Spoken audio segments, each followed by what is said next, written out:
എൻ്റെ കൂടെ ഉള്ളവർ തന്നെ പറയും ടീച്ചറിന് മതിയാക്കാറായില്ലേ എന്നൊക്കെ ചോദിച്ചിട്ടുണ്ട്.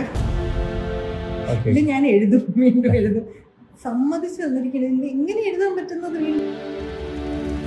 രാവിലെ എണീറ്റിരുന്ന് പഠിക്കുക എന്ന് പറയുന്നത് ഈ ഏജിൽ എനിക്ക് ഏജിൻ്റെ ഒരുപാട് ബുദ്ധിമുട്ട് എനിക്കുണ്ടായിരുന്നു. നെറ്റ് കിട്ടുന്നില്ല. ഞാൻ പതിയെ ഞാൻ തന്നെ ഡൗൺ ആവാൻ തുടങ്ങി. നെറ്റ് എഴുതിയിട്ടും കാര്യമില്ലല്ലോ, ആ മൈൻഡ് സെറ്റ് അങ്ങനെ ആയിപ്പോയി. എന്നിട്ട് ഞാൻ പെട്ടെന്നൊരു ദിവസം ആലോചിച്ചു, എന്നാ ഐഫ്രി ചെയ്താൽ. പെട്ടെന്നുള്ള ചിന്തയാണ്, ഒരു 5 മിനിറ്റ് പോലും ഞാൻ എടുത്തിട്ടില്ല.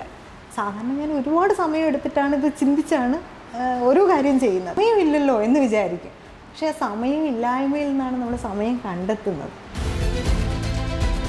നമ്മളൊക്കെ സ്റ്റുഡൻസൊക്കെ കാണുന്ന സമയത്ത് കൂടുതലും സ്റ്റുഡൻസിൻ്റെ ഒക്കെ പ്രശ്നം അവരൊരു 4-5 തവണ തോൽക്കുമ്പോഴേക്കും അല്ലെങ്കിൽ ക്വാളിഫൈ ചെയ്യാൻ സാധിക്കാതിരിക്കുമ്പോൾ ചെയ്യുമ്പോൾ അവർ ഡീമോട്ടിവേറ്റഡ് ആണ്. അവർക്ക് പിന്നെ മുന്നോട്ട് പോകാൻ സാധിക്കുന്നില്ല. അവരോടെന്താണ്?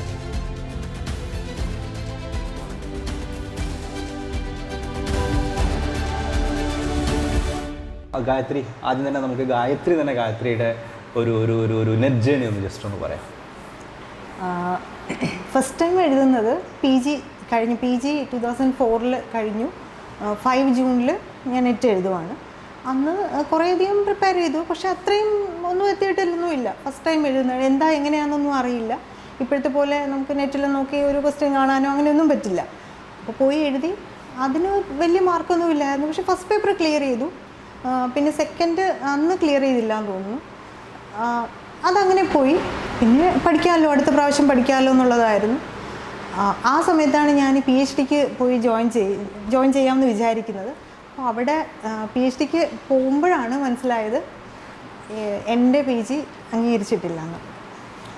അപ്പോൾ അത് വലിയൊരു ഷോക്കിംഗ് ആയിരുന്നു. അത് കഴിഞ്ഞിട്ട് എന്തായാലും നെറ്റ് എഴുതി കഴിഞ്ഞ് പ്രൈവറ്റ് കോളേജിലെങ്കിലും കയറാമല്ലോ എന്നുള്ളതായിരുന്നു.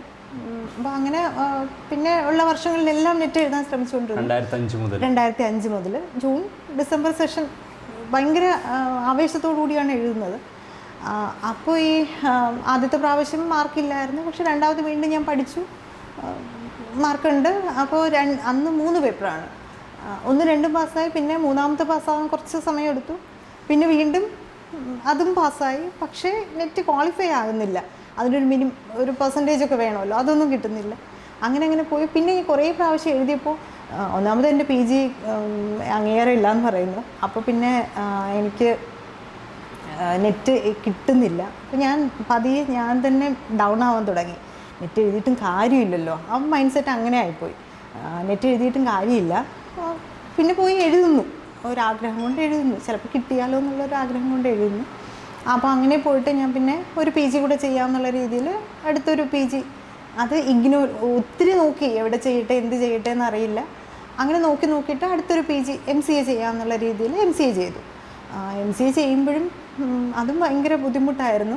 കാരണം മോളുണ്ട്, ഞാൻ ജോയിൻ ചെയ്യുന്നതും മോള് സ്കൂളിൽ ചേരുന്നതും ഒരുമിച്ചാണ്. അപ്പോൾ അവളുടെ പഠിത്തം നോക്കണം.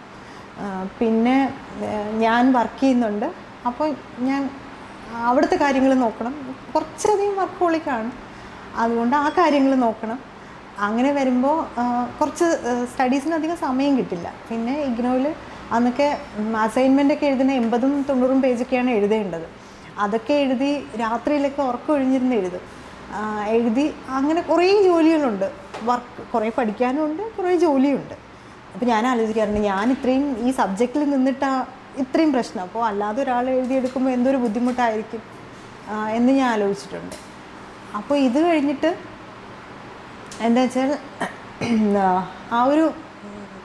പലപ്പോഴും ഞാൻ എക്സാം എഴുതുന്നത് ഒരു പ്രാവശ്യം എനിക്ക് ഓർമ്മയുണ്ട്, 1 മണിക്കൂർ ഞാൻ എക്സാം എഴുതി. 3 മണിക്കൂർ എക്സാം, 1 മണിക്കൂർ എഴുതി. എന്നിട്ട് ഞാൻ ഓടി കോളേജിൽ വന്നു. കാരണം പിറ്റേ ദിവസം ഞാൻ അവിടെ പഠിപ്പിക്കുന്ന പിള്ളേർക്ക് എക്സാമാണ്. അപ്പോൾ അവർ റിവൈസ് ചെയ്യണം. ആ പേപ്പർ ഞാൻ രണ്ടാമതാണ് പോയി എഴുതിയത്. അത് ഞാൻ കിട്ടിയില്ല, 1 മണിക്കൂർ എക്സാം എഴുതിയതുകൊണ്ട് കിട്ടില്ലല്ലോ. അപ്പോൾ പിന്നെ അടുത്ത പ്രാവശ്യം അതിന് ഫീസ് അടച്ച് എക്സാം എഴുതി.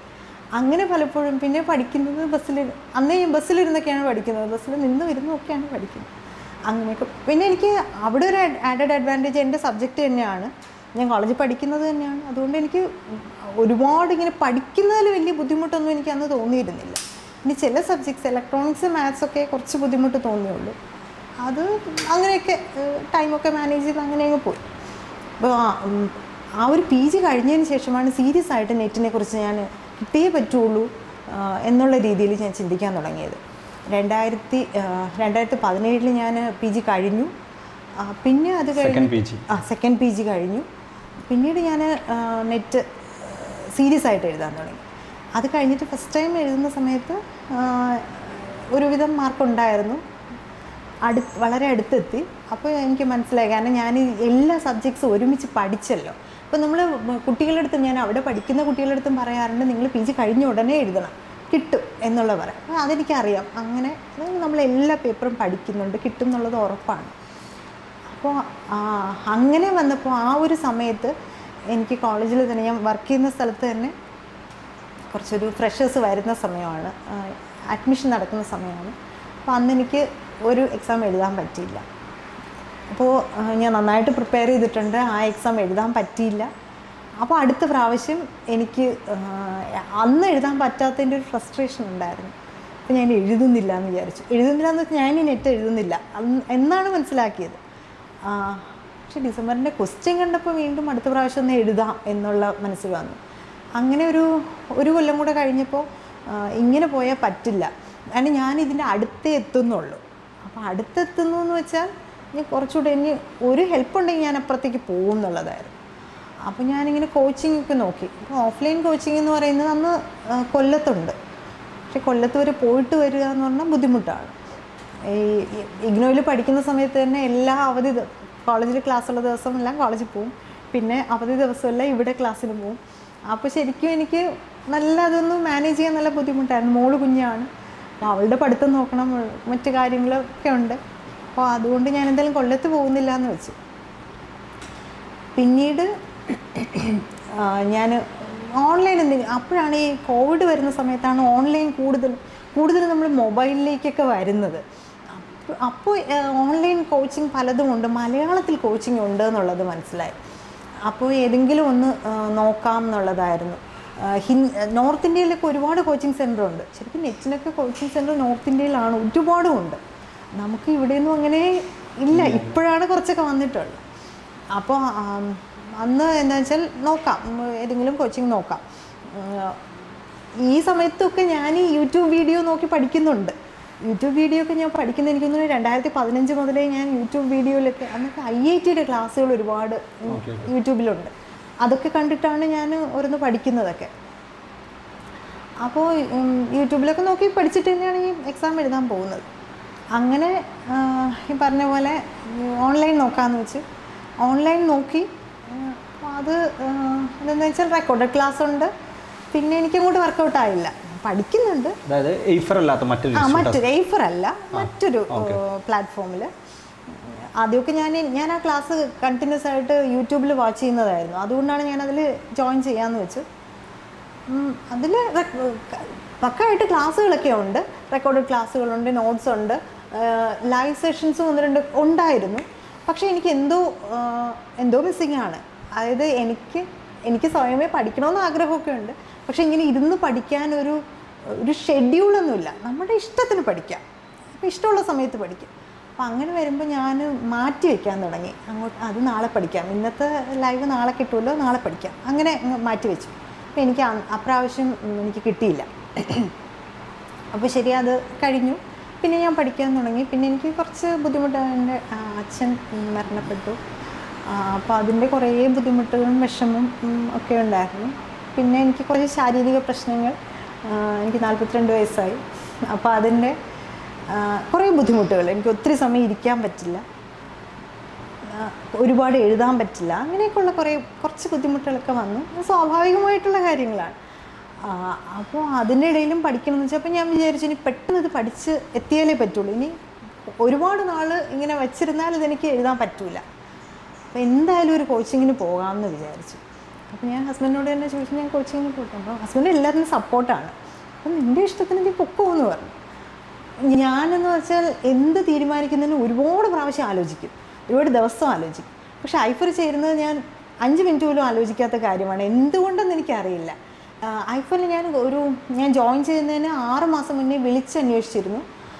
ഞാൻ ചോദിക്കുന്ന ഫസ്റ്റ് പേപ്പറും സെക്കൻഡ് പേപ്പറും ഉണ്ടോ എന്നാണ് അന്വേഷിക്കുന്നത്. അപ്പോൾ ഫസ്റ്റ് പേപ്പർ ഉണ്ടെന്ന് പറഞ്ഞു. സെക്കൻഡ് പേപ്പർ കമ്പ്യൂട്ടർ സയൻസിന് ഇല്ല, കുട്ടികളുണ്ടെങ്കിൽ സ്റ്റാർട്ട് ചെയ്യും എന്നുള്ളതായിരുന്നു. അന്നേരം ഞാൻ രണ്ടും കൂടെ കമ്പ്യൂട്ടർ സയൻസ് ഇല്ല, പിന്നെ ഇപ്പോഴാണ് തുടങ്ങിയിട്ടുള്ളത് സ്റ്റാർട്ട് ചെയ്തത്. അപ്പോൾ അതുകൊണ്ട് അത് 6 മാസം ഞാൻ ഡിലേ ചെയ്തു. വേണ്ട, സെക്കൻഡ് പേപ്പർ ഇല്ലല്ലോ, അതുകൊണ്ട് വേണ്ടാന്ന് വെച്ചു. പിന്നെ ഒരു 6 മാസം കഴിഞ്ഞിട്ട് എന്തായാലും അപ്പോൾ ഈ 6 മാസം ഞാൻ ആലോചിക്കുന്നുണ്ട്, പലതിലും നോക്കുന്നുണ്ട്, ഐഫർ നോക്കുന്നുണ്ട്, ഓരോന്നും നോക്കുന്നുണ്ട്. എന്നിട്ട് ഞാൻ പെട്ടെന്നൊരു ദിവസം ആലോചിച്ചു, എന്നാൽ ഐഫർ ചേരാം. പെട്ടെന്നുള്ള ചിന്തയാണ്, ഒരു 5 മിനിറ്റ് പോലും ഞാൻ എടുത്തിട്ടില്ല. സാധാരണ ഞാൻ ഒരുപാട് സമയം എടുത്തിട്ടാണ് ഇത് ചിന്തിച്ചാണ് ഓരോ കാര്യം ചെയ്യുന്നത്. 5 മിനിറ്റ് പോലും ഞാൻ ചിന്തിച്ചിട്ടില്ല. അപ്പോൾ തന്നെ ഫീസ് അടച്ചു. എനിക്ക് തോന്നുന്നു പകുതി ഫീസാണ് ആദ്യം അടച്ചെന്ന് തോന്നുന്നു. 2 ഇൻസ്റ്റാൾമെൻറ്റ്. 23 ജനുവരിയിലാണ്. 23 ജാനുവരിയിൽ, 23 ഡിസംബറിൽ. ഡിസംബർ ആ വെക്കേഷൻ സമയത്താണ്. ഡിസംബർ ക്രിസ്മസ് വെക്കേഷൻ 10 ദിവസം, ആ സമയത്താണ് ഞാൻ എടുക്കുന്നത്.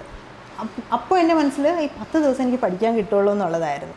പക്ഷേ എനിക്ക് ആ 10 ദിവസം ഞാൻ പഠിച്ചിട്ടില്ല. ഈ ജോയിൻ ചെയ്ത അന്ന് മുതൽ എൻ്റെ മനസ്സിൽ ഞാൻ നേരത്തെ ഒരു കോച്ചിങ്ങിന് ചേർന്നിട്ടുണ്ടല്ലോ, അതുപോലെ തന്നെ ആയിരിക്കും. പിന്നെ ഇതിനകത്ത് റെക്കോർഡഡ് ക്ലാസ്സുകളുണ്ട്, PDF നോട്ടുകളുണ്ട്, ഇതങ്ങനെ തന്നെയാണ് എൻ്റെ മനസ്സിലങ്ങ് ഫിക്സ് ചെയ്തു. 10 ദിവസം ഞാൻ പഠിച്ചിട്ടില്ല. എനിക്കൊന്ന് ജാനുവരി മുതലാണെന്ന് തോന്നുന്നു ലൈവ് ക്ലാസ് സ്റ്റാർട്ട് ചെയ്തു എന്ന് തോന്നുന്നു. അപ്പോൾ ലൈവ് ക്ലാസ്സൊക്കെ അറ്റൻഡ് ചെയ്ത് തുടങ്ങിയപ്പോൾ എനിക്ക് ഷെഡ്യൂൾഡ് ക്ലാസ്സുകളാണ്. അപ്പോൾ അത് അറ്റൻഡ് ചെയ്യാൻ ഓക്കെ ആണ് എന്നൊക്കെ തോന്നി. ഈ സമയത്ത് എനിക്കൊരുപാട് മാറ്റങ്ങളുണ്ട്. ഞാൻ പണ്ട് ഇത്തിരി വായിക്കുന്ന ആളായിരുന്നു, പിന്നെ കുറേ നാളത് മതിയാക്കി, പിന്നെ ഞാൻ വീണ്ടും വായിക്കാൻ തുടങ്ങി. അപ്പോൾ പല ബുക്കും വായിക്കും. അപ്പോൾ എനിക്ക് ഞാനൊരു സെൽഫ് മോട്ടിവേറ്റഡ് ആയി ഈ സമയത്തൊക്കെ. അതുകൊണ്ടാണ് എനിക്ക് ഈ ഒരു മാറ്റം വരുന്നതെന്ന് എനിക്ക് തോന്നി. അപ്പോൾ ഐഫറിൽ ജോയിൻ ചെയ്തു. ഐഫറിലെ ക്ലാസ്സുകൾ 7 മണിക്ക് സ്റ്റാർട്ട് ചെയ്യും, 9 മണി വരെ, ചിലപ്പോൾ 9:30 അങ്ങനെ പോകും. അപ്പോൾ ഈ 7 മണി ഞാൻ പെട്ടെന്ന് കോളേജിൽ നിന്ന് വന്നിട്ട് അത്യാവശ്യം കാര്യങ്ങളൊക്കെ ചെയ്തതിൽ എന്നിട്ട് ക്ലാസ്സിന് ജോയിൻ ചെയ്യും. അപ്പോൾ എനിക്ക് ഒത്തിരി നേരം ഇരിക്കാൻ പറ്റില്ല. കുറേ സമയം ഇരിക്കുമ്പോൾ എനിക്ക് കഴുത്ത് വേദന എടുക്കും. ഇരുന്നും നിന്നും കിടന്നൊക്കെയാണ് പഠിക്കുന്നത്. അങ്ങനെ കുറേ പഠിച്ചു, എല്ലാ ക്ലാസ്സും അറ്റൻഡ് ചെയ്യും. അപ്പോഴും എനിക്ക് കിട്ടുമെന്നുള്ള ഇതൊന്നുമില്ല. ക്ലാസ് കേൾക്കുന്നു, ഒരു സപ്പോർട്ട് ഉണ്ടെങ്കിൽ ഞാൻ പാസ്സാകും എന്നുള്ള ഒരു പ്രതീക്ഷ എനിക്കുണ്ട്. കാരണം ഞാൻ എപ്പോഴും ഈ മാർക്കിൻ്റെ അടുത്ത് എത്താറുണ്ട്. അപ്പോൾ എനിക്ക് എൻ്റെ മൈൻഡ് സെറ്റ് എങ്ങനെയായിരുന്നു, ഈ 152 അല്ലെങ്കിൽ 160 മുകളിലോട്ട് കട്ട് ഓഫ് പോയ ഓർമ്മ എനിക്കില്ല. അപ്പോൾ 160 കിട്ടിക്കഴിഞ്ഞാൽ കിട്ടും. ഞാനിപ്പോഴും 160 ചിന്തിച്ചുകൊണ്ടിരിക്കുകയാണ്. അപ്പോൾ അതിന് താഴോട്ട് എനിക്ക് കിട്ടുന്നുള്ളൂ. അങ്ങനെ അതിപ്പോൾ ഞാനത് മനസ്സിലാക്കി. എന്നിട്ട് ഞാൻ എൻ്റെ നോട്ട്ബുക്കിൽ എഴുതി വെച്ചു 300-ൽ 210 മേടിക്കണം. അപ്പോൾ എന്തുകൊണ്ട് 210 എഴുതിയെന്ന് എനിക്കറിയില്ല, വെറുതെ 210 എഴുതിയതാണ്. അപ്പോൾ അങ്ങനെ എല്ലാ ക്ലാസ്സും ഒക്കെ അറ്റൻഡ് ചെയ്തു. ഐഫറിനെന്ന് പറഞ്ഞാൽ ഡെയിലി ടാസ്ക് ഉണ്ട്, പിന്നെ ക്വസ്റ്റ്യൻസൊക്കെ ചെയ്യണമല്ലോ. അപ്പോൾ മൊബൈലിൽ ആപ്പ് എടുത്തിട്ട് ക്വസ്റ്റ്യൻ ചെയ്യാനൊന്നും സമയം കുറവാണ്. കോളേജിൽ പോയാൽ അവിടെ നിന്നൊരു സെൽഫ് ഫിനാൻസിങ് കോളേജാണ്, നമുക്ക് അവിടെ നിന്ന് പഠിക്കാനൊന്നും പറ്റില്ല. കമ്പൈൻ സ്റ്റഡി പറ്റില്ല, കമ്പൈൻ സ്റ്റഡിക്ക് ആരുമില്ല, അപ്പോൾ അതൊന്നും പറ്റില്ല. പിന്നെ ഞാൻ 3 മണിക്കൂറാണ് ഞാൻ ബസ്സിന് ചിലവാക്കുന്നത്. ബസ് സ്റ്റോപ്പിൽ നിൽക്കുന്നതും ബസ്സിൽ യാത്ര ചെയ്യുന്നതും ഒക്കെ 3 മണിക്കൂർ, എല്ലാം കൂടെ രാവിലെയും വൈകുന്നേരമായിട്ട്. അപ്പോൾ ഈ സമയത്ത് ഞാൻ ആ സമയം എങ്ങനെ യൂട്ടിലൈസ് ചെയ്യാമെന്നുള്ളത് നോക്കി. അപ്പോഴാണ് ഞാനെല്ലാം ഡെയിലി ടാസ്ക് ചെയ്യുന്നത്, പ്രീവിയസ് ക്വസ്റ്റ്യൻ വർക്കൗട്ട് ചെയ്യുന്നത് എല്ലാം അപ്പോഴാണ്. ഞാൻ ഇവിടുന്ന് നടന്ന ജംഗ്ഷനിലെത്തിയിട്ട് ബസ്സിനൊരു ചിലപ്പോൾ 5 മിനിറ്റ് വെയിറ്റ് ചെയ്യേണ്ടി വരും. 2 ക്വസ്റ്റ്യൻ അവിടെ വെച്ച് ചെയ്യും, പിന്നെ ബസ്സിൽ കയറിയിട്ട് ബാക്കി ചെയ്യും. അങ്ങനെയാണ് എൻ്റെ ടാസ്കൊക്കെ തീർക്കുന്നത്. അപ്പോൾ അങ്ങനെ ടാസ്കുകൾ ഉള്ളത് കൊണ്ടാണ് ചെയ്യുന്നത്. ഇതിപ്പോൾ അന്ന് എനിക്കൊന്ന് ഒരു ദിവസം കഴിഞ്ഞ് പിന്നെ അറ്റൻഡ് ചെയ്യാൻ പറ്റില്ല എന്ന് തോന്നുന്നു, അങ്ങനെ എന്തൊക്കെയുണ്ടായിരുന്നു. അപ്പോൾ എനിക്ക് ചെയ്തേ പറ്റുള്ളൂ. ഇപ്പം പിറ്റേന്ന് ചെയ്യാമായിരുന്നു എങ്കിൽ ഞാൻ ഒരിക്കലും അത് ചെയ്യില്ല. അതാണ് എനിക്ക് ഐഫോണിൻ്റെയൊക്കെ കുറേ പ്രത്യേകതകൾ, അതാണ് എനിക്ക് തോന്നിയത്.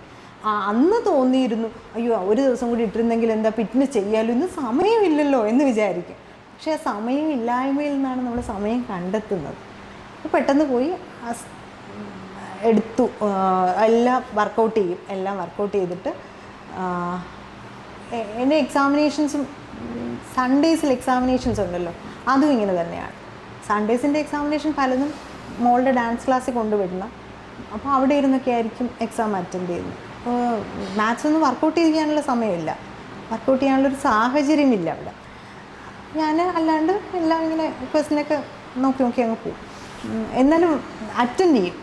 എൻ്റെ മനസ്സിൽ ക്വസ്റ്റ്യൻ വായിക്കണം, അതിൽ കിട്ടുന്ന മാർക്കല്ല, പക്ഷെ എനിക്ക് ക്വസ്റ്റ്യൻസ് എല്ലാം വായിക്കണം. അങ്ങനെയായിരുന്നു. എല്ലാം അങ്ങനെ തന്നെയാണ് വർക്കൗട്ട് ചെയ്ത് പോകുന്നത്. പിന്നെ പഠിക്കാനുള്ളത് ഡെയിലി ടാസ്ക് കൂടെ. ഈ ഡെയിലി ടാസ്ക് ചെയ്യുമ്പോൾ അതിൽ കുറേ ഡിസ്ക്രിപ്ഷൻ വരും, ഒരു ക്വസ്റ്റ്യൻ്റെ കൂടെ കുറേ കാര്യങ്ങൾ വരും, അതെല്ലാം വായിക്കും. അതെല്ലാം ബസ്സിലിരുന്നാണ്. ഡെയിലി ടാസ്ക് ഇന്ന് വരെ ഞാൻ വീട്ടിലിരുന്ന് ചെയ്തിട്ടില്ല, എല്ലാം ബസ് സ്റ്റോപ്പിൽ ഇരുന്ന് ചെയ്യും. അങ്ങനെ പോയിട്ട് എക്സാമിനേഷൻ പിന്നെ എന്ന് വെച്ചാൽ വെക്കേഷൻ ഉണ്ടായിരുന്നു, 2 മാസം വെക്കേഷൻ ഉണ്ടായിരുന്നു. വെക്കേഷന് നമുക്ക് കോളേജിൽ പോകണം, പക്ഷേ ക്ലാസ്സുകളില്ല. അപ്പോൾ എല്ലാ ദിവസവും ഒന്നും പോകണ്ട. അങ്ങനെ വരുമ്പോൾ എനിക്ക് സമയമുണ്ട്, കുറച്ചുകൂടെ പഠിക്കാനൊക്കെ സമയമുണ്ട്, അതൊക്കെ പഠിക്കും. പിന്നെ ജൂണിലാണ് ഈ എക്സാം എന്നുള്ളതാണ്, അതുകൊണ്ടാണ് ഞാൻ ഈ ജൂൺ എക്സാം തന്നെ കോൺസെൻട്രേറ്റ് ചെയ്തത്. കാരണം വെക്കേഷൻ ഉണ്ടല്ലോ. അപ്പോൾ ജൂൺ എന്തായാലും ജൂൺ അവസാനമെങ്കിലും എക്സാം നടക്കും. അങ്ങനെ എനിക്കൊന്ന് ജൂൺ 18-19 ആയിരുന്നു എക്സാമിനേഷൻ. എക്സാം അറ്റൻഡ് ചെയ്തു. ഇവിടുന്ന് ഒത്തിരി ദൂരെ പോയിട്ടാണ് എക്സാം അറ്റൻഡ് ചെയ്തത്. ഹസ്ബൻഡ് തന്നെയാണ് കൊണ്ടുപോയത്. തിരിച്ചു വന്നു. എക്സാം എഴുതിയിട്ട് ഇറങ്ങിയപ്പോൾ എനിക്ക് നല്ല കോൺഫിഡൻസ് ഉണ്ടായിരുന്നു, നല്ല മാർക്ക് കിട്ടുമെന്ന് വിചാരിച്ചു. അപ്പോൾ ഒരു സമാധാനമായിട്ട് നോട്ട്ബുക്കൊക്കെ എടുത്ത് അലമാരയ്ക്കകത്ത് വെച്ചു. കാരണം നേരത്തേക്ക് എല്ലാ എക്സാം കഴിഞ്ഞിട്ട് പിറ്റേന്ന് മുതൽ ഞാൻ പഠിക്കാൻ തുടങ്ങും വീണ്ടും. ഇത് അങ്ങനെ വേണ്ടെന്ന് എനിക്ക് തന്നെ തോന്നി. അത്രയും കോൺഫിഡൻ്റ് ആയിരുന്നു. ഐഫറിൻ്റെ ക്ലാസ്സുകളെന്ന് പറയുന്നത് നമ്മൾ ഇപ്പോൾ വൈകുന്നേരത്തെ 1.5 മണിക്കൂർ ക്ലാസ്, അതിൽ കുറേ കാര്യങ്ങൾ കേൾക്കും. നമ്മൾ കേൾക്കുമ്പോൾ പിറ്റേന്ന് അതായിരിക്കും ഡെയിലി ടാസ്ക് ചെയ്യുന്നത്. അപ്പോൾ ഇതൊക്കെ ഒന്ന് റിലേറ്റ് ചെയ്ത് പോകാൻ പറ്റും. ഒരു PG തൊട്ടുടനെ ഉള്ള ഒരാളല്ലല്ലോ ഞാൻ, 3 വർഷം കൊണ്ട് പഠിപ്പിക്കുകയാണ്. അപ്പോൾ ഞാനെല്ലാം റിലേറ്റ് ചെയ്താണ് വയ്ക്കുന്നത്, പല കാര്യങ്ങൾ റിലേറ്റ് ചെയ്ത് അങ്ങനെയാണ് ക്വസ്റ്റ്യൻ അറ്റൻഡ് ചെയ്യുന്നത്. അതുപോലെ കുറേ എലിമിനേഷൻ ടെക്നിക്സ്, അതാണോ ഇതാണോ ഇതല്ലേ, അങ്ങനെയൊക്കെ മാറ്റി അങ്ങനെയൊക്കെയാണ് പഠിക്കുന്നത്. അല്ലാതെ കാണാതെ പഠിക്കാനൊന്നും ഇപ്പോൾ പറ്റുന്നില്ല. അങ്ങനെയൊക്കെ കുറേ പഠിച്ചു. ജൂൺ എക്സാം എഴുതിയപ്പോൾ ഓക്കെ എന്ന് തോന്നി. ഞാൻ ഇതിൻ്റെ ആൻസർ ഡിസ്കസ് ചെയ്യുമല്ലോ, അന്ന് വൈകുന്നേരം എനിക്കിതിന് രാത്രി എപ്പോഴുമാണ് ആൻസർ വന്നത്. കുറേ ആൻസേഴ്സ് വന്നു. അപ്പോൾ എനിക്ക് അതിനോട് അടുക്കുന്നു, ഞാൻ മാർക്ക് നോക്കുമ്പോൾ അതിനോട് അടുക്കുന്നു. അപ്പോൾ എനിക്ക് പ്രതീക്ഷയുണ്ട്. പകുതിയിൽ ഞാൻ മതിയാക്കി, ബാക്കി എനിക്ക് നോക്കാനുള്ള എന്നെക്കൊണ്ട് പറ്റുന്നില്ല നോക്കാൻ. അങ്ങനെ പകുതിയിൽ ഞാൻ മതിയാക്കി, ഇനി ആൻസർ നോക്കുന്നില്ല. എന്തായാലും 2-3 ദിവസം കഴിയുമ്പോൾ ഈ ആൻസർ കീ വരുമല്ലോ, ഒഫീഷ്യലായിട്ട് വരുമല്ലോ, അത് നോക്കിയാൽ മതി എന്നുള്ളൊരു അതിൻ്റെ പിറ്റെന്നോ ആണ് അറിയുന്നത് ക്യാൻസൽ ചെയ്യുന്നു. അതെനിക്ക് താങ്ങാൻ പറ്റുന്നില്ല. കാരണം എനിക്കറിയാം ഇനിയൊരു എക്സാമിനേഷൻ എന്തായാലും 2-3 മാസത്തെ ഗ്യാപ്പ് വരും. ഇനി എന്നെക്കൊണ്ട് പഠിക്കാൻ പറ്റൂല എന്ന് തന്നെ വിചാരിച്ചു. വെക്കേഷനെല്ലാം ഇനി കോളേജിൽ ആ ഒരു ഇയർ തുടങ്ങുകയാണ്. ഒത്തിരി ക്ലാസ്സും എല്ലാം ഫുൾ ഫ്ലെഡ്ജിൽ ഓടുന്ന സമയമാണ്. നമുക്ക് ഒരു സമയം പോലും കിട്ടില്ല. അങ്ങനെ വന്നപ്പോൾ ഞാൻ ഇനി പറ്റില്ല, മതിയാക്കി എന്നുള്ളതായിരുന്നു. ഒരാഴ്ച കഴിഞ്ഞിട്ട് സാറിൻ്റെ ക്ലാസ് വോയിസ് ആണോ അതോ ടെക്സ്റ്റ് മെസ്സേജ് ആണോ എന്ന് ഞാൻ ഓർക്കുന്നില്ല. സാറിൻ്റെ തന്നെ മെസ്സേജാണ്. ഇങ്ങനെ നിങ്ങൾക്ക് ഇനി സമയമുണ്ട് എന്ന് വേണം വിചാരിക്കാൻ, അതൊരു ആഡഡ് അഡ്വാൻറ്റേജാണ്. അങ്ങനെ തുടങ്ങുന്നൊരു മെസ്സേജ്, സാറിൻ്റെ മെസ്സേജ് ഉണ്ടായിരുന്നു. അപ്പോൾ ശരിയാണ്, അപ്പോൾ ഒന്നുകൂടെ പഠിച്ച് തുടങ്ങാം, കിട്ടുന്നെങ്കിൽ കിട്ടട്ടെ. എന്തായാലും ഞാൻ ഇത്രയും കാശൊക്കെ ചിലവാക്കി പഠിച്ചതല്ലേ, അപ്പോൾ കിട്ടുന്നെങ്കിൽ കിട്ടട്ടെ എന്നുള്ള രീതിയിൽ തുടങ്ങാമെന്ന് വെച്ച് തുടങ്ങി. നേരത്തെ ഉള്ള ആ ഒരു രീതിയിൽ എനിക്ക് മുമ്പോട്ട് പോകാൻ പറ്റുന്നില്ല. പലതും മറന്നുപോയി എന്ന് പറഞ്ഞാൽ എൻ്റെ മനസ്സിൻ്റെ പ്രശ്നം കൊണ്ട് തന്നെ മറന്നുപോയി. പിന്നെ ഒരു മാസം കൂടെ കഴിഞ്ഞപ്പോഴാണ്, ഇത്രയും 1 മാസം ഗ്യാപ്പ് ഉള്ളപ്പോഴാണ് ഞാൻ സീരിയസ് ആയിട്ട് കുറച്ചുകൂടെ പഠിക്കാം എന്നുള്ള രീതിയിൽ പഠിച്ചു തുടങ്ങുന്നത്. വീണ്ടും ഇതൊക്കെ അറ്റൻഡ് ചെയ്തു. അപ്പോഴും എനിക്ക് പ്രതീക്ഷയില്ല. അപ്പോൾ എൻ്റെ അടുത്ത എക്സാമിനേഷൻ ദിവസം 23-ാം തീയതി, അന്ന് സ്കൂളിൽ മോളുടെ പ്രോഗ്രാമാണ്, ഡാൻസ് പ്രോഗ്രാം. അപ്പോൾ എനിക്ക് പോവാതിരിക്കുന്നത് എങ്ങനെ? അപ്പോൾ ഹസ്ബൻഡും അമ്മയൊക്കെ പറഞ്ഞു, നീ പോയിക്കുന്ന എക്സാം അല്ലേ, അവളും ഓക്കെയാണ്. എങ്കിലും എനിക്കൊരു മനസ്സിൽ വിഷമമുണ്ട്. ഞാനൊരു അമ്മയല്ലേ, അവളുടെ ആദ്യമായിട്ടാണ് സ്കൂളിൽ ഡാൻസ് കളിക്കുന്നത്. അപ്പോൾ അത് പോകണമെന്നുള്ളതായിരുന്നു. പക്ഷെ ഞാൻ ഇത്രയും എഫേർട്ട് എടുത്തതാണ്. ഞാൻ എക്സാമൊക്കെ എഴുതാൻ പോയി. അവളുടെ സപ്പോർട്ടുണ്ടായിരുന്നു. അമ്മ എക്സാം എഴുതാൻ പോകണം എൻ്റെ കൂടെ വന്നില്ലല്ലോ എന്നുള്ളൊരു വാക്കുപോലും അവൾ ചോദിച്ചിട്ടില്ല. വീട്ടിൽ ചിലപ്പോൾ ചിലർ പറയാറുണ്ട്, പോണ്ട, മോളുടെ കാര്യം നോക്ക്, നിൻ്റെ കാര്യം നീ എത്ര വർഷം കൊണ്ട് എഴുതുന്നു എന്തെങ്കിലും ചോദിച്ചിരുന്നുവെങ്കിൽ എനിക്കത് വലിയ പ്രയാസമായേനെ. ഫാമിലിയുടെ ഫുൾ സപ്പോർട്ട് ഉള്ളത് കൊണ്ട് ഞാൻ ആ എക്സാം പോയി എഴുതി. അത് പോയി എഴുതിയപ്പോൾ എനിക്ക് കോൺഫിഡൻസ് ഇല്ല, കാരണം കഴിഞ്ഞ പ്രാവശ്യത്തെ കോൺഫിഡൻസ് ഇല്ല. അപ്പോൾ എന്നാലും പോയി എഴുതിയിട്ടൊക്കെ വന്നു. അത് കഴിഞ്ഞിട്ട് ആൻസർ കീ വന്നപ്പോൾ, ഒഫീഷ്യലല്ല, അൺഒഫീഷ്യൽ ആൻസർ കീ സൈറ്റിലൊക്കെ വരുമല്ലോ, അങ്ങനെ വന്നപ്പോൾ നോക്കിയപ്പോൾ അടുത്തൊക്കെ ഉണ്ട്. എന്നാലും എൻ്റെ മനസ്സിൽ പഴയതാണ് കിടക്കുന്നത്, ഈ അടുത്ത് വരെ വരുന്ന ഒരു പരിപാടി എനിക്ക് ഉണ്ടല്ലോ. അപ്പോൾ എന്തായാലും അങ്ങനെയാണ്, എന്തായാലും ഇനി ഒഫീഷ്യൽ ആൻസർ കീ വന്നിട്ടേ നോക്കുന്നുള്ളൂ. നമ്മുടെ റെസ്പോൺസ് ഷീറ്റ് വന്നതിൽ എനിക്ക് തോന്നുന്നു 188 ഒരു ക്വസ്റ്റ്യൻ ആൻസർ എഴുതിയിട്ടില്ല. ഞാനിങ്ങനെ നോക്കുന്നുണ്ട്, ആ ഒരു ക്വസ്റ്റ്യൻ ആൻസർ വന്നിട്ടില്ല. അപ്പോൾ അത് ശരിയോ തെറ്റോന്നും എനിക്കറിയില്ല. പിന്നെ ഞാൻ ആ വഴിക്ക് പോയില്ല. റിസൾട്ട് വന്നപ്പോൾ റിസൾട്ട് പേജ് ഉള്ളപ്പോൾ ക്വാളിഫൈഡ്. എനിക്കത് വിശ്വസിക്കാൻ പറ്റില്ല. കുറേ സമയം ഞാൻ ഈ റിസൾട്ട് അത് തന്നെയാണോ എന്ന് നോക്കി എന്നിട്ട് ഞാൻ വീട്ടിലെല്ലാവരും ഒന്നുകൂടെ നോക്കുമോ, ഇത് തന്നെയാണോ. എന്നിട്ട് ഞാൻ കോളേജിൽ ഡിപ്പാർട്ട്മെൻറ്റിൽ അറിയിച്ചപ്പോഴും ഞാൻ ആ പേജ് റിസൾട്ട് വന്ന് നമ്മുടെ മാർക്ക് ഷീറ്റാണ് അയച്ചു കൊടുക്കുന്നത്. എന്നിട്ട് ഇതൊന്ന് നോക്കണേ, ഇത് ക്വാളിഫൈ ആയിട്ടുണ്ട് എന്ന് അവിടെ അനൗൺസ് ചെയ്യും. നെറ്റ് ക്വാളിഫൈ ചെയ്ത് എല്ലാവരും അനൗൺസ് ചെയ്യും. അപ്പോൾ ഇത് ക്വാളിഫൈ ആണെങ്കിൽ എല്ലാവരും സ്റ്റാറ്റസൊക്കെ ഇടും. ക്വാളിഫൈ ആണെങ്കിൽ മാത്രമേ ഇടാവുള്ളൂ. എനിക്കൊരു കിട്ടിയെന്നുള്ള ഒരു ബോധം വരുന്നില്ല. എന്നിട്ട് ഞാൻ ഐഫറിൽ നിന്ന് ചോദിക്കുമ്പോഴും ഞാൻ ഈ ഷീറ്റാണ് അയച്ചു കൊടുക്കുന്നത്. കാരണം ഞാൻ വായിച്ചതിൻ്റെ തെറ്റാണോ അതും അയച്ചു കൊടുത്തിട്ടാണ്. എത്ര പേർ കിട്ടിയെന്നൊക്കെ ചോദിക്കുമല്ലോ, ഐഫറിൽ ചോദിക്കുമല്ലോ, എത്ര പേര് നെറ്റ് ക്വാളിഫൈ ചെയ്തു എന്നൊക്കെ ചോദിക്കുമല്ലോ. അങ്ങനെ ചോദിച്ചപ്പോൾ ഞാൻ ഈ പേപ്പറാണ് മെൻറ്ററിന് അയച്ചു കൊടുക്കുന്നത്. അപ്പോൾ എനിക്ക് ക്വാളിഫൈ ആയി. പിന്നെ പിറ്റേ ദിവസം ഞാൻ കോളേജിൽ പോകുന്നുണ്ട്. അന്ന് ക്ലാസ്സല്ല, എലക്ഷനായിരുന്നു, കുട്ടികളുടെ എലക്ഷനായിരുന്നു. അന്ന് ഞാൻ ഈ ലോകത്തേ അല്ല, എനിക്കൊന്നും അറിയില്ല, ഞാൻ എന്താ ചെയ്യുന്നതെന്ന് പോലും അറിയില്ല. ഭയങ്കര ഒരു എക്സൈറ്റ്മെൻ്റ് ആയിരുന്നു. പിറ്റേന്നൊക്കെ ഓക്കെ ആയി, നോർമലായി. ഇതിലിപ്പം 2005 തൊട്ടിട്ട് എക്സാം എഴുതുന്നുണ്ട്. ഏകദേശം ഒരു 35-ലധികം തവണ എക്സാം എഴുതിയിട്ടുണ്ട്. അപ്പോൾ എയ്ഫറിൽ 2023 ഡിസംബറിലാണ് ജോയിൻ ചെയ്യുന്നത്. എയ്ഫറിൽ ജോയിൻ ചെയ്തതിന് ശേഷം മനസ്സിലാക്കുന്ന ആദ്യ എക്സാം ക്യാൻസലാക്കി, ബട്ട് ടെക്നിക്കലി ഫസ്റ്റ് എക്സാമാണ് ക്വാളിഫൈ ചെയ്തിട്ടുള്ളത്. അപ്പോൾ അതിൽ എയ്ഫർ എത്രത്തോളം റോൾ ഉണ്ടായിരുന്നു തോന്നുന്നു? എയ്ഫറാണ് എന്നെ ഇങ്ങോട്ട് കൈപിടിച്ച് നടത്തിയത്. അതായത് എയ്ഫറിൻ്റെ ഒരു രീതികളാണ്. ഇപ്പോൾ വൈകുന്നേരത്തെ ഒരു ഷെഡ്യൂൾഡ് ക്ലാസ് ആണെങ്കിലും ആ ക്ലാസ് ഫുള്ളിരുന്ന് കേട്ടാലേ പറ്റുള്ളൂ. എൻ്റെ ഒരു രീതി അനുസരിച്ച് ആരെങ്കിലും എന്തെങ്കിലും ഇപ്പോൾ ക്ലാസ് അറ്റൻഡ് ചെയ്യുന്നു, ചിലർ ഇറങ്ങിപ്പോവും, ഞാൻ അങ്ങനെ പോവില്ല. ക്ലാസ് ആണെങ്കിൽ ക്ലാസ് തന്നെ ഇരിക്കും. അപ്പോൾ എത്ര സമയമാണെങ്കിലും ഇരിക്കും, എന്ത് ബുദ്ധിമുട്ടാണെങ്കിലും ഇരിക്കും. അതുകൊണ്ട് എനിക്ക് ആ ഒരു ഷെഡ്യൂൾഡ് ക്ലാസ് ഫുള്ള് ഞാൻ കേൾക്കും. എന്നിട്ട് ലാസ്റ്റ് കൺക്ലൂഷൻ ആകുമ്പോഴാണ് ഞാൻ പോകുന്നത്. ഒരു 9-9:15 ആകുമ്പോൾ ചിലപ്പോൾ കൺക്ലൂഡ് ചെയ്തിട്ടില്ലെങ്കിൽ ഞാൻ മതിയാക്കി പോകുന്നതല്ലേ ഉള്ളൂ. അല്ലെങ്കിൽ എല്ലാ ദിവസവും കേട്ടില്ലെങ്കിൽ തന്നെ എനിക്കൊരു വിഷമമാണ്. പിന്നെ ഐഫറിൻ്റെ ഒരു പ്രത്യേകത പറയാന്ന് വെച്ചാൽ ഈ എക്സാം അടുക്കാറാവുമ്പോൾ ഉള്ള രാവിലത്തെ സെഷൻ JRF ക്ലബ്ബ്, അത് സാറ് പറയുമല്ലോ, ഈ ജോയിൻ ചെയ്തില്ലെങ്കിൽ, വീഡിയോ ഓൺ ചെയ്തില്ലെങ്കിൽ കട്ട് ചെയ്യും, ഗ്രൂപ്പിൽ നിന്നും റിമൂവ് ചെയ്യും എന്നൊക്കെ പറയുമ്പോൾ അതൊക്കെ ഞാനങ്ങനെ എന്ത് ചെയ്യും, എങ്ങനെ കയറും, രാവിലെ എണീറ്റിരുന്ന് പഠിക്കുക എന്ന് പറയുന്നത് ഈ ഏജിൻ്റെ ഒരുപാട് ബുദ്ധിമുട്ട് എനിക്കുണ്ടായിരുന്നു. അപ്പോൾ സത്യം പറഞ്ഞാൽ ഞാൻ ഇങ്ങനെയൊക്കെ വയ്ക്കുക, ഇങ്ങനെ ബുദ്ധിമുട്ടിക്കുന്നത് എന്നൊക്കെ ഞാൻ വിചാരിച്ചിട്ടുണ്ട് സത്യം പറഞ്ഞു. പക്ഷേ ഞാൻ ആലോചിക്കാം, അത് പറയാൻ പറ്റില്ല, ഞാനൊരു കൊച്ചുകുട്ടിയല്ല, ഞാനിതൊക്കെ മനസ്സിലാക്കേണ്ട ആളാണ് എന്ന് പറഞ്ഞിട്ട് വീണ്ടും ജോയിൻ ചെയ്ത് കയറിയിരുന്ന് നോട്ടൊക്കെ എഴുതിയിട്ട്. രാവിലെ നോട്ട് എഴുതാൻ നിൽക്കില്ല, ക്ലാസ് കേൾക്കത്തേ ഉള്ളൂ. നേരത്തെയുള്ള നോട്ട് വെച്ചിട്ടാണ് പഠിക്കുന്നത്. രാത്രിയിൽ നോട്ടെല്ലാം എഴുതും. രാത്രിയിലുള്ള സെഷൻ 7 തൊട്ട് 9 വരെയുള്ള സെഷനിൽ നോട്ടെല്ലാം എഴുതും. അപ്പോൾ അങ്ങനെ പോവും. പിന്നെ ഐഫറിനുള്ള ഒരു പ്രത്യേകത, നമുക്ക് ഇപ്പോൾ മെൻറ്റർ ഇടയ്ക്കിടയ്ക്ക് വിളിക്കും. നമ്മൾ ആരെങ്കിലും നമ്മളോട് ചോദിക്കുമ്പോൾ നമുക്ക് ചെയ്തില്ല എന്ന് പറയാൻ പറ്റില്ലല്ലോ. അപ്പോൾ മെൻറ്റർ ആദ്യം വിളിക്കുമ്പോൾ ഞാനന്ന് ഡെയിലി ടാസ്ക് ചെയ്തില്ലെങ്കിൽ ചെയ്തിട്ടേ തിരിച്ച് വിളിക്കുകയുള്ളൂ. അങ്ങനെ അപ്പോൾ ഞാൻ വിചാരിച്ചാൽ ഞാൻ തിരിച്ച് വിളിച്ച് ചെയ്തില്ല എന്ന് പറഞ്ഞാൽ ഞാൻ പിന്നെ ചെയ്യില്ല. അപ്പോൾ അതുകൊണ്ട് ഞാൻ ചെയ്തിട്ടേ വിളിക്കൂ. എന്തെങ്കിലും പെൻഡിങ് ഉണ്ടോ എന്ന് നോക്കും, ആപ്പിൽ പോയി നോക്കും. പെൻഡിങ് ഒന്നുമില്ല, എല്ലാം തീർത്തിട്ടാണ് പിന്നെ ഞാൻ മെൻറ്ററിനെ തിരിച്ച് വിളിക്കുന്നത്. അപ്പോൾ അങ്ങനെ ചെയ്യുമായിരുന്നു.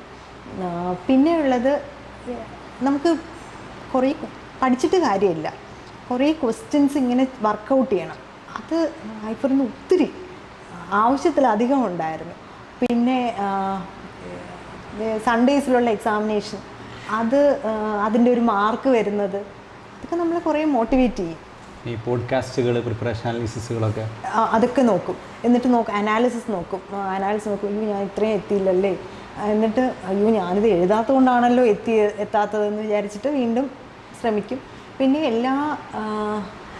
ഓരോ ഡെയിലി ടാസ്ക് കഴിയുമ്പോഴും അതിൻ്റെ ആൻസർ വരുമ്പോൾ ആൻസറിൻ്റെ കൂടെ കുറേ ഒരു ഡിസ്ക്രിപ്ഷൻ ഉണ്ടാവും. അതിൽ നിന്ന് ഒത്തിരി ക്വസ്റ്റ്യൻസ് കിട്ടും. അപ്പോൾ അതൊക്കെ വായിച്ച് വെക്കും. എന്നുവെച്ചാൽ എനിക്ക് കാണാതെ പഠിച്ച് ഓർത്ത് വയ്ക്കാൻ ഇപ്പോൾ എനിക്ക് കുറേ ബുദ്ധിമുട്ടുണ്ട്. ഇന്ന് പഠിക്കുന്നത് ഒരാഴ്ച കഴിയുമ്പോൾ ഞാൻ മറന്നു. അത് തന്നെയാണ് ആദ്യത്തെ എക്സാമിനേഷൻ ക്യാൻസൽ ചെയ്തപ്പോഴും എനിക്കുണ്ടായിരുന്ന വിഷമം. അതെല്ലാം മറന്നുപോകും. കുറച്ച് ദിവസം കഴിയുമ്പോൾ മറന്നു, പിന്നെ എല്ലാം റിപ്പീറ്റ് ചെയ്യണം. അതുകൊണ്ട് ക്ലാസ് തുടങ്ങുമ്പോൾ ക്ലാസ്സിൻ്റെ ഇടയ്ക്ക് ഒരു 5 മിനിറ്റ് ബ്രേക്ക് ഉണ്ടെങ്കിൽ ഞാൻ ഈ പഴയ ബുക്ക് ഇങ്ങനെ വെറുതെ മറിക്കും. അപ്പോൾ മറിക്കുമ്പോൾ അവിടേക്ക് എന്തൊക്കെയാണെന്നുള്ളത് അറിയാമല്ലോ. അങ്ങനെ അറിഞ്ഞാൽ മതി. ഇങ്ങനെ മറിച്ച് നോക്കും. എല്ലാ ദിവസവും എൻ്റെ കയ്യിലുള്ള എല്ലാ നോട്ട്ബുക്കും കൊണ്ടാണ് ഞാൻ ഇരിക്കുന്നത്. ഇപ്പോൾ ഫസ്റ്റ് പേപ്പർ പഠിക്കാനാണെങ്കിലും സെക്കൻഡ് പേപ്പർ പഠിക്കാനാണെങ്കിലും എൻ്റെ കയ്യിൽ നോട്ട്ബുക്ക് എല്ലാം എടുത്ത് വയ്ക്കും. എന്നിട്ട് ഇങ്ങനെ ജസ്റ്റ് മറിക്കും. അപ്പോൾ എനിക്കിപ്പോഴും കാണാതെ അറിയാം ഏതൊക്കെ പേജിൽ ഏതൊക്കെയാണ് കാര്യങ്ങളെന്നുള്ളത്. ചെറിയ ക്ലാസ്സിലൊക്കെ നമ്മൾ പറയുമല്ലോ, ബുക്കിൻ്റെ ഇന്ന പേജ് ഓർത്താണ് എക്സാമിനേഷൻ എഴുതുന്നത്. അങ്ങനെയൊക്കെ ഓർത്തിരിക്കും. അങ്ങനെ എല്ലാ പേജും മറിച്ച് നോക്കി അങ്ങനെ പോകും. ഐഫറാണ് എന്നെ കൊണ്ടുപോയി. ഐഫർ ഇല്ലായിരുന്നെങ്കിൽ ഞാനിപ്പോൾ നെറ്റ് ക്വാളിഫൈ ചെയ്യില്ല. ഇവൻ ഞാൻ കമ്പ്യൂട്ടർ സയൻസ് പഠിപ്പിക്കുന്ന ആളാണ്. എനിക്ക് ഏകദേശം സബ്ജക്ട്സിൻ്റെ ഒക്കെ നോട്ട് എൻ്റെ കയ്യിലുണ്ട്. പക്ഷേ എങ്കിൽ പോലും ഐഫർ ഇല്ലായിരുന്നെങ്കിൽ ഞാൻ കയറില്ലായിരുന്നു, ഇവിടെ നിൽക്കില്ലായിരുന്നു. അതെനിക്ക് ഉറപ്പാണ്. ഓക്കെ, സന്തോഷം. അപ്പോൾ ഇതിൽ ഇപ്പം നമ്മൾ ബാക്കിയുള്ള ആളുകൾക്ക് കൂടി വേണ്ടിയിട്ട് ഇപ്പം ഏകദേശം ഒരു 35 തവണ എവളം അറ്റംപ്റ്റ് ചെയ്തു. അപ്പോൾ ഏറ്റവും കൂടുതൽ ആളുകൾ നേരിടുന്ന ഒരു പ്രതിസന്ധി, ഇപ്പം അവർ 3, 4, 5 തവണ അറ്റൻഡ് 10 തവണ അവർക്ക് അത്ര ലോങ് ടേമിൽ അവർക്ക് ആ ഒരു മോട്ടിവേഷൻ നിലനിർത്താൻ, അല്ലെങ്കിൽ ആ ഒരു സ്വപ്നവുമായിട്ട് മുന്നോട്ട് പോകാൻ പറ്റുന്നില്ല. ഏകദേശം ഗായത്രിയെ സംബന്ധിച്ച് ഏകദേശം 19 വർഷത്തോളം ആ സ്വപ്നം ഇങ്ങനെ പിടിച്ചു. എങ്ങനെയാണ് ഗായത്രി ആ ഒരു കൺസിസ്റ്റൻസി നിലനിർത്തിയത്, അല്ലെങ്കിൽ ആ സ്വപ്നത്തിലുള്ള വിശ്വാസത്തോട് മുന്നോട്ട് പോയത്? ഒന്നാമത്തെ കാര്യം, എനിക്ക് പഠിക്കാൻ കുറച്ച് ആഗ്രഹമുണ്ട്. ഓരോ പ്രാവശ്യം എഴുതുമ്പോൾ അടുത്ത പ്രാവശ്യം ഞാൻ കിട്ടിയില്ലെങ്കിൽ എഴുതില്ല എന്ന് വയ്ക്കും. പക്ഷെ വീണ്ടും അടുത്ത എക്സാം ആകാറാവുമ്പോൾ ഞാൻ അപ്ലൈ ചെയ്യും, എഴുതും. എൻ്റെ ഫാമിലിയുടെ ഒരു സപ്പോർട്ട് വലിയതാണ് പഠിക്കാനൊക്കെ. അപ്പോൾ എൻ്റെ ഫാമിലി ആണെങ്കിലും എൻ്റെ ഹസ്ബൻഡിൻ്റെ ഫാമിലി ആണെങ്കിലും പഠിക്കാനൊക്കെ ഒരുപാട് സപ്പോർട്ട് ചെയ്യുന്ന ഫാമിലിയാണ് രണ്ടുപേരുടെ. അപ്പോൾ അതുകൊണ്ട് അങ്ങനെ വന്നു. പിന്നെ നമുക്ക് ശരിക്കും ഇത് പ്രൈവറ്റ് കോളേജിലാണ് ഞാൻ വർക്ക് ചെയ്യുന്നതെങ്കിലും ഈ ഒരു പോസ്റ്റിൽ ഞാൻ ഇപ്പോൾ ഇരിക്കുന്ന പോസ്റ്റിൽ ഇരിക്കാൻ വേണ്ടിയിട്ട് നെറ്റ് ക്വാളിഫിക്കേഷൻ വേണം, PG മാത്രം പോരാ. അപ്പോൾ എനിക്ക് തന്നെ ഒരു വിഷമം തോന്നാറുണ്ട്. അപ്പോൾ എൻ്റെ കൂടെയുള്ള ചിലർക്കൊക്കെ PG നെറ്റുണ്ട്. അവിടെ വന്നിട്ടാണ് പലർക്കും കിട്ടിയിട്ടുള്ളത്. കയറുന്ന സമയത്ത് ആർക്കും നെറ്റില്ല. ഇപ്പോൾ കുറേ കുട്ടികളൊക്കെ വരുന്നുണ്ട്, നെറ്റോടുകൂടി വരുന്നവരുണ്ട്. അപ്പോൾ കയറുന്ന സമയത്ത് ഞാനൊക്കെ ജോയിൻ ചെയ്യുന്ന സമയത്ത് ആർക്കും നെറ്റില്ല, അന്ന് നെറ്റ് ചോദിച്ചിട്ടുമില്ല. അപ്പോൾ എനിക്ക് തന്നെ ഒരു വിഷമമുണ്ട്, നെറ്റ് ഇല്ലാതല്ലേ ഞാൻ കൂടെ വർക്ക് ചെയ്യുന്നത്.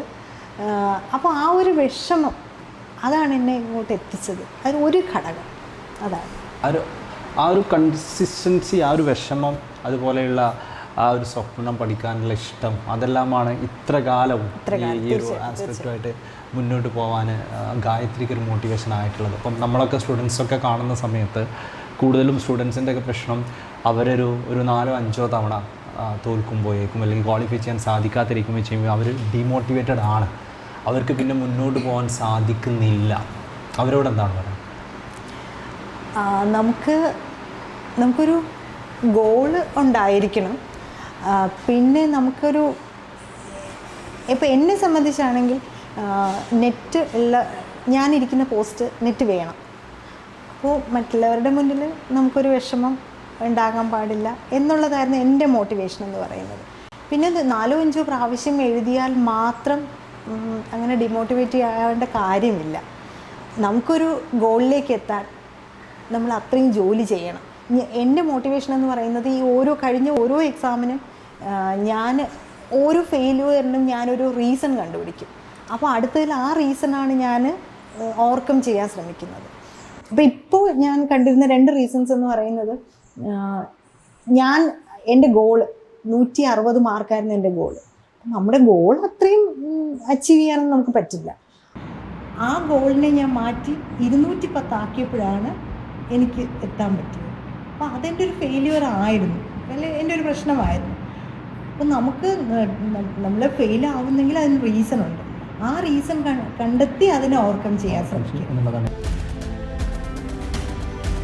അപ്പോൾ ഞാൻ ജനറൽ കാറ്റഗറി ആയതുകൊണ്ട് ഞാൻ വിചാരിക്കുന്നത് അയ്യോ ഇത്രയും ഞാനിപ്പോഴും മറ്റൊരു റിസർവേഷൻ കാറ്റഗറിയിലേക്കാൾ മാർക്ക് കൂടുതൽ മേടിക്കുന്നുണ്ട്, അപ്പോൾ ഞാൻ ജനറൽ കാറ്റഗറി ആയതുകൊണ്ടാണല്ലോ എനിക്ക് കിട്ടാത്തത് എന്നുള്ള മൈൻഡ് സെറ്റായിരുന്നു. ഞാൻ എന്തെങ്കിലും ഒന്ന് ആഗ്രഹിക്കുമ്പോൾ എൻ്റെ ചുറ്റുപാടും അതിലേക്ക് എന്നെ കൊണ്ടെത്തിക്കാറുണ്ട്.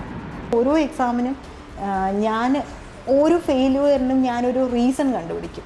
അപ്പോൾ അടുത്തതിൽ ആ റീസണാണ് ഞാൻ ഓവർകം ചെയ്യാൻ ശ്രമിക്കുന്നത്.